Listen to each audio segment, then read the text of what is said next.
framework that we work with, in that if there is surplus government land, that it is put to the market for disposal. So I suppose that there is that little bit of conflict, perceived conflict, with what we do and the policy that exists.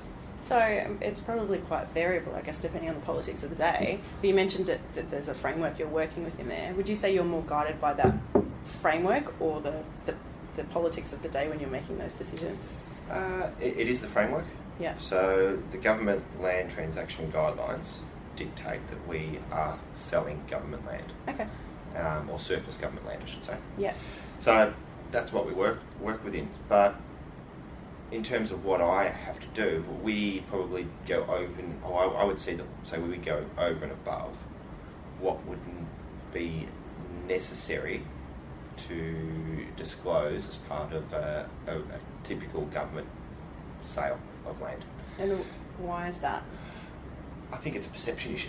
So you want to make sure that the community... Government needs to be seen to be doing the right thing. Yeah. And I think what is perceived to be the right thing by government probably needs to be greater than maybe within private industry. Okay. And so that framework that you're working within, does that change with governments? Does that evolve in response to... If you're saying, if I'm hearing you right now, you're saying there's a framework, you work within that, sometimes you kind of have to do a bit more or tinker a bit here so that it meets public expectations. So is the framework evolving? Does it vary between governments? I think it evolves. It's evolved, and there's an expectation that as our knowledge, particularly around the science of contamination, improves, that there is a greater expectation, and we're seeing an evolution in what's expected to be done. Okay. So I'd say 15 years ago, groundwater was a significant focus. It was becoming an increased focus. Yep. So we were then undertaking a greater level of assessment associated with groundwater. As we've moved forward, groundwater and soil contamination is an issue, but as part of that, we're now seeing other parts of land contamination issues evolve, such as soil vapour, that 15 years ago we weren't really taking into consideration. No. Yeah. Okay. Well, that probably leads nicely, the framework element anyway, into the next question, which is around what concepts, tools and guidance you use to make public decisions. Mm-hmm. And for some people it's just a gut feel, there isn't anything they use, yep. But I'm curious to know what you use.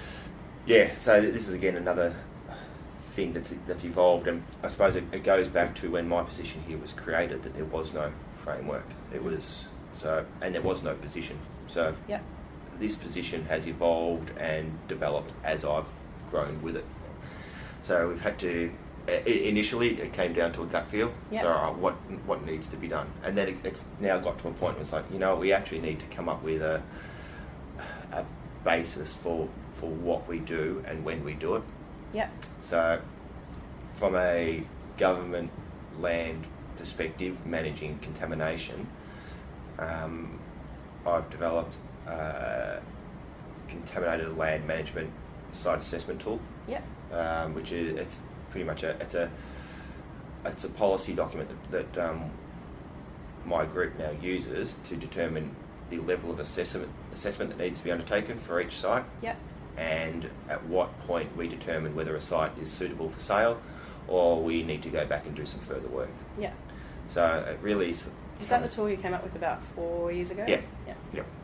And I think, it's a document I did send on to you. So it's really just it's a risk assessment tool that we've used. So it puts a little bit of rigour and robustness, and it gives us rather than being a subjective decision, it comes down to a semi-quantifiable assessment of the risk that exists at a site. You're sort of feeling like it's got a bit more objectivity to it. Well, if someone asks, how do you decide you're going to remediate this one but decide not to remediate that one, we say, I went through the risk assessment tool, that came out as a level 25, that one was number 20, that was 20.